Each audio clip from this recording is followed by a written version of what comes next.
Greetings and welcome, folks, to the College of DuPage Entrepreneurship Club meeting, also known as the CODEC Show. This is episode number 6 of the spring semester 2017. My name is Peter James, and I am a business and entrepreneurship professor here on campus. We are coming to you from the College of DuPage campus here in beautiful Glen Ellen. For you first-timers, the College of DuPage is a leading community college here in the Midwest, but we are also celebrating our 50th anniversary. So as I always do, let's give an applause for our 50th anniversary COD. And here at the College of DuPage Entrepreneurship Club, the CODEC Show, as I like to call it, our goal is to expose students to the fight, and to entrepreneurs who are actually in the struggle. Entrepreneurship is by no means a cakewalk.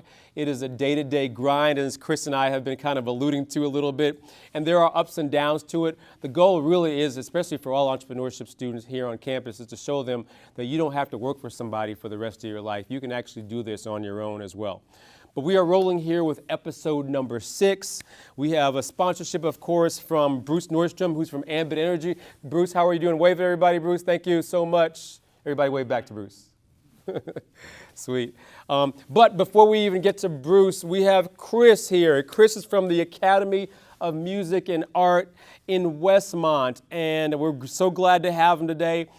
Actually so excited to find out how Chris got started, what he's doing now. So actually, Chris, first of all, welcome. Thank you for coming. Glad to be here. Awesome. So let's jump right into give us your full name and what you do, if you don't mind. Sure. My name's Chris Wilson, and I own a school called the Academy of Music and Art. It began in January of 1991, right out of college, right after I graduated from Berklee College of Music. One thing, if you have a music degree, if there's any music people, there is no recruiting. It's not like you're an engineer where there's a job waiting for you. So at Berklee, they said, you have to be a hustler, you have to go out and find a job, you have to go out and create a job, you have to create your own thing. And so I got out of college, and one of the things I looked at was teaching. I thought, I'm a guitarist, I'm working professional, I'll work at a guitar school. There were none. In January 1991, there was one. I opened it. And so you started out from college, you went straight in and boom, opened your own business. Yes, because there was, that was just, it seemed like the way to go. Sure. It didn't bother incorporating, didn't know anything about taxes or receipts. I know now in case the IRS is watching, they take care of all that. But initially, I never thought about any of that. You know, this was before websites.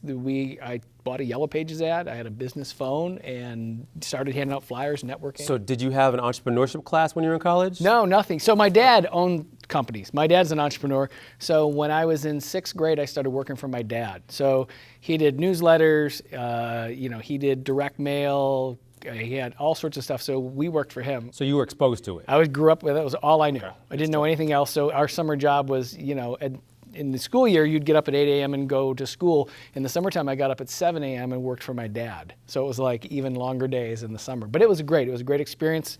By the time I was 15 years old, I could keep a set of books. I could do accounts payable. I could do the only thing. So he was in insurance. We couldn't sell the policies because we weren't old enough to be licensed. But we would sell family businesses. So like we would get in the car and drive to the family business, and you'd go, and it would be, the client and my dad, and then the kids, and we'd all be spending our summers, working. So what I'm hearing you say, you felt kind of comfortable in the starting your own business space when you did have to get started with it as well. Totally. It seemed like the logical move. What were some of your early challenges? The early challenges, not having any idea what I was doing would have been the first one. I knew how to get clients, so I was really good at going out and getting clients.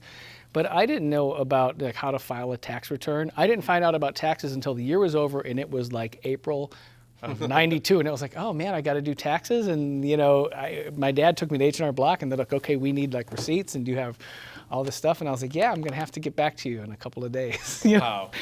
But I did have the stuff, but I didn't know about any of those things. Right. And then hiring people and things like that, training people. So I guess you had to hire people right off the bat because you couldn't do all the training. Initially I was doing it the first couple of years. I was doing it all, and then I gradually hired people who could do stuff. And then you became sort of a supervisor. The other thing, I was limited by space. I had 2 rooms. So I could be in one, I could have another teacher in another. I have like 16 rooms now, and I have 25 people, so it's different now. But it just started with something, and you worked at it every day. So did you start at the location where you are right now, or did you start somewhere else? I started out renting from a record store. There used to be this thing called Records before CDs. No one knows what that is. And they had an office, and so I rented from them, and they went out of business because they were miserable running a small. They were kind of entrepreneurs. I saw them every day. They had a miserable time running their record store in 1991. So when they closed, I rented space in the current address I'm at right now, and then eventually a larger building was built, and that was when I really expanded a lot. Interesting, interesting. How has it grown over the years? I mean, again, growing pains, we all know that.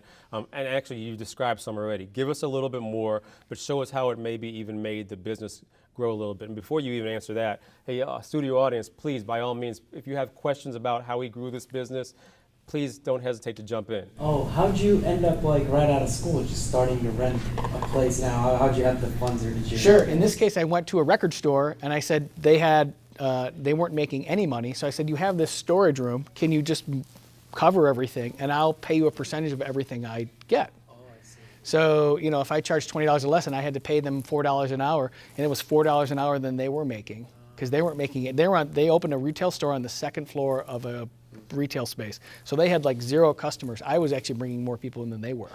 So, yeah. How did it evolve from there to even, how did it grow? What were the growing pains around that? Sure, and I think it was that, you know, formalizing it, learning how to collect money from people, keeping people consistently enrolled, as you hire people, scheduling appointments, making sure people show up for work on time. Right? This is before email. This is before cell phones. So you had to call someone's house and leave a message on their answering machine. You know, so it was before we had this idea that you could just text somebody and talk to them immediately. But it was like opportunities kept coming. People, you know, we did a good job, and people started saying, "Oh, you know, in addition to guitar, can you give piano lessons? Can you give cello?" And so I bought a piano, and we became, you know, a school of music. You know, and then I started the dance department with no students or no dance teachers. Like I just sent out flyers, and people. We didn't even have an email. Wait a minute. So you had no dance instructors. Yeah. And were you the dancer? No. So I was with my daughter, and she said, you know, the High School Musical is very popular. You guys would remember that. She said, you should really do something with music and dance. And I said, okay, well, we'll send some stuff out and we'll see what we can do. And so we did some direct mail, and this was before you could register online. So I had a fax machine, and I said, just fax it in. And so I came in Monday, and there was a stack of faxes. And I was like, I didn't know that many people were going to respond. So I was like, uh-oh. So we literally went in with sledgehammers and knocked a bunch of walls down and made a dance studio. And then, you know, we actually did not put in a dance floor. We didn't have a dance floor. We said we had this special carpet. The dance floor went in eventually, but, and then hired a dance teacher, and we had a dance program instantly. Wow. That's a good idea. That's a good way to test the market. Can't do it quite like that today, but absolutely, it's a good way to test the market and see what the interest is. Yeah, theoretically, you could do it if you had online registration. You know, you go on Monday morning, and all of a sudden you have all these people signed up. You know, because we did it through direct mail. We just literally bought mailing lists from Info USA and would mail to people who fit our profile. So you would say, I want women with 3 children who live in this zip code, and we would just get envelopes. This is before we had printers, so I had high school kids hand addressing envelopes. You know, and we would photocopy flyers and just mail them out to people. Wow. And yeah, that was how my dad started his company too. So it definitely works. How has it evolved over the years to what it is today? How we acquire our students is different. I think everything is internet-based now. So you don't have the Yellow Pages ad. Yeah. People don't read newspapers. We used to be able to buy full-page newspaper ads and write advertorials. There are all these different mechanisms. Everything is on the internet now. Everything is on Google now. We're finding that people want to do their lessons like on their phone. You know, like they're like, oh, can you send me something with video? Can I do it remotely? People actually don't want to come sit across from someone face to face and make. So are you doing that? We are not, but we are, but we haven't done it. We're working on it. Yet, yeah. We're trying to work out just almost like a FaceTime lesson. FaceTime lesson, exactly. Yeah. That would be. I don't know many people doing that. Nobody. Yeah. That would be good if you did that. Hold off on publishing this video, because that is a really good idea. We might have to edit that part there. Edit that part out. That's a good one, yeah. But yeah, exactly. Yeah. People are using Skype and things like that. So. Yeah, okay, good stuff. Good stuff, yeah. Questions from the audience by any means? Anyone? So while you guys are thinking about a question, my next question is this. You know, I always kind of emphasize you have a target market for your business. Who is your target market? And maybe that has evolved over time also. Who is it now? Maybe who has it been before? It's definitely evolved a lot. When I started out, so it was 1991, I had an apartment in Chicago, and so I taught out of that too. And so my clients there were people who were in bands. People in bands are really cool. The Smashing Pumpkins, they were one of my first clients. Really? But people in bands don't have any money, so they can't pay you. That's the problem. They're always wanting to pay you next time. While I had my suburban location, I was renting from a record store, I had no problem collecting money, and I realized that like college students, no offense, or people in bands don't have any money and they can't pay you, but kids have like a mom, and mom has unlimited money, and so you could take someone who takes lessons in, say, 3rd grade, and they'll take for you for 10 years, and someone who's in a band might only, be able to pay you every couple months or something. Sure. So the bands are much more glamorous, but. What are you teaching people who are in a band? So in this case, and that's just for my ignorance. I don't know. They were in a band, but they were recording a record, and so they had never really thought about like counting off or what chords are they playing or how long do you play the chords for. Like they had never really formalized everything. Wow. And so when they went in the studio and they started saying, oh, you know what, this is 4 measures long, they're like, what's a measure? Like they didn't speak musician. They were just guys in a band. Guys just doing it. Just kind of doing it, yeah. Yeah. So interesting. So now your target market is who? It's definitely moms with kids. It's a kid business. We're in the western suburbs. So you try to get anything from ages 2 to high school age 16, 17. A lot of the high schools started offering music programs. So our market is definitely, we've lost a large segment of the high school students. Sure. And so we're really shifting to middle school, lower school, and even preschool. That's good to know. Yeah. Good stuff. Any questions at all? Nobody's got anything? Nobody yet? Nobody can come up with questions at all? What about who's your network? Who's in your network now? Maybe other band companies, music companies. Sure. How do you collaborate? Who do you collaborate with in order to help your business grow? I'm big on that. I think it's. Sure. I always say iron sharpens iron. So. Yep. Who do you collaborate with on a regular basis? You want to look to other people who have a complementary audience who aren't competing directly with you. Right. So like something like a tutoring center, like Huntington Learning Center would be a great partner, or Sylvan Learning Center, like testing centers, because those are kids, right? It's sort of the same market. Those are good things. Anybody who does, pediatricians and people like that, that's the same mailing list. If they won't sell you the list anymore, but there used to be a time when if you could get that list, you're mailing to every kid in the community. Yeah. So anyone who has sort of that type of sports teams, karate studios, karate people are great marketers. If you ever want to bring in people, the karate marketing system is wonderful. Really? It's definitely worth copying. I look into definitely worth doing. Good stuff. Good. Yeah. A couple more questions I do have for you. So maybe a personal habit that you think contributes to your success today or has over time. Sure, definitely. One is you don't say no to things. So someone says, hey, I've got a great opportunity for you, and you always say yes and hear what they have to say and listen, because there's good opportunities everywhere you go. Yeah. So that would be one. I read business books. I believe, I did not go to business school, but I've read literally hundreds of business books.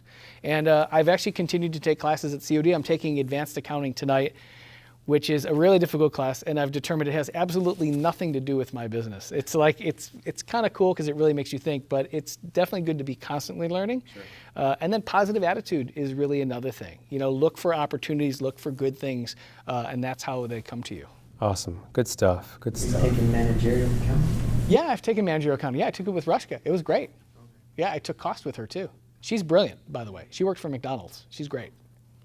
Good stuff. Yeah. As a matter of fact, I apply her budgeting principles in my business every quarter from Rushka. Yes. That's Professor Rushka. Yeah, absolutely. Who's brilliant. We're plugging our COD professors here too. They're great folks. That is a super practical class. I'm not sure about PG. Yeah.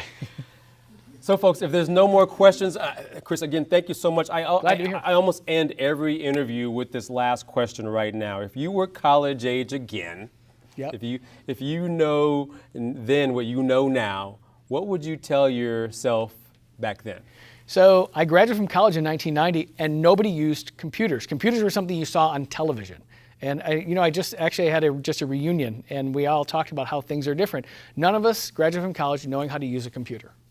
Like, there was one kid who owned a computer, and I don't even know what he did with it, to be honest. It was just like, Paul has a computer. We go over and look at it, and like he's like, look, I can send like an instant message to someone else who had a computer. And I was like, you could just call him on the phone. Because, But so I graduated from college knowing nothing about computers. I actually didn't own a personal computer until probably like 1999 or something crazy like that. But definitely, I would have got into that side earlier had I known, and I don't think anybody had any idea that you could actually like make a copy of a CD. The idea that you could burn a CD didn't exist. I'm sure it existed across the river at MIT, but the idea that you could copy something didn't, or the idea that you were going to like email tracks or music to people or work remotely, it just was one of those things. So definitely, if I could have went back, I would want to learn as much about computers as I can. definitely. Good stuff, good stuff. And of course, computer generation, the technological generation age more or less has evolved very fast. And technological advances continue to occur on a regular basis.